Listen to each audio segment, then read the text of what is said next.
37. Ski rental required. Philippe cast his seasoned concierge's eye over the name. He had a flair for names. One had to in his line of work.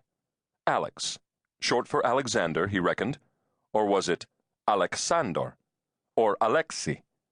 He looked up and cleared his throat discreetly. An impeccably groomed head poked from reception. It belonged to Ricardo, the afternoon manager. "I think we have a problem," Philippe said calmly. Ricardo frowned. He was a Spaniard from the Basque region. He didn't like problems. "What is it?" Philippe held up the arrivals sheet. "Lubin, Alex." Ricardo tapped a few keys on his computer with a manicured forefinger. 12 nights, ski rental required. Who took this reservation? I believe it was Nadine. Nadine was the new girl. She worked the graveyard shift, and for the crime of granting a room to someone called Alex Lubin without first consulting Ricardo, she would do so for all eternity. "You think he's Russian?" Ricardo asked. "Guilty as charged." Ricardo accepted the verdict without appeal. Though senior in rank, he was 20 years Philippe's junior and had come to rely heavily upon the older man's experience and judgment. "Perhaps we can dump him on our competitors." "Not possible. There isn't a room to be had between here and Albertville." "Then I suppose we're stuck with him. Unless, of course, he can be convinced to leave on his own." "What are you suggesting?" "Plan B, of course." "It's rather extreme, don't you think?" "Yes, but it's the only way." The former paratrooper accepted his orders with a crisp nod and began planning the operation. It commenced at 4:12 p.m., when a dark gray Mercedes sedan with Geneva registration pulled up at the front steps and sounded its horn.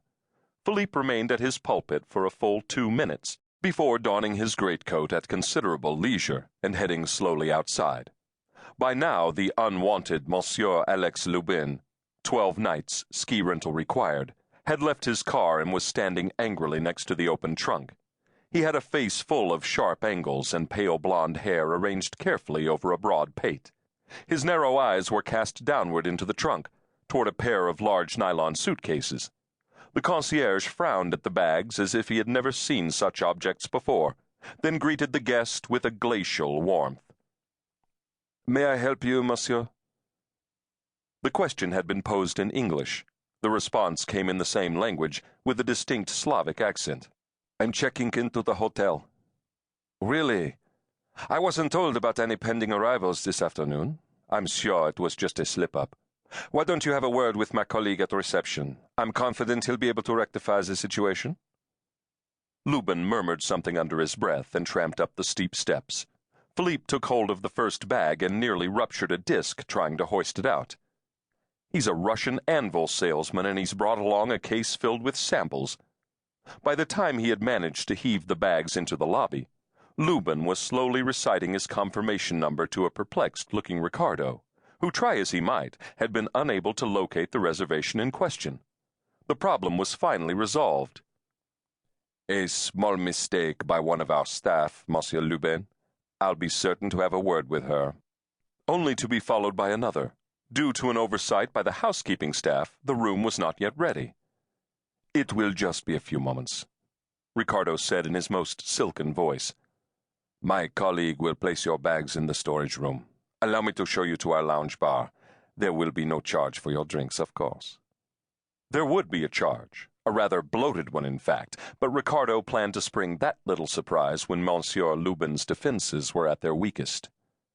Sadly, Ricardo's optimism that the delay would be brief turned out to be misplaced.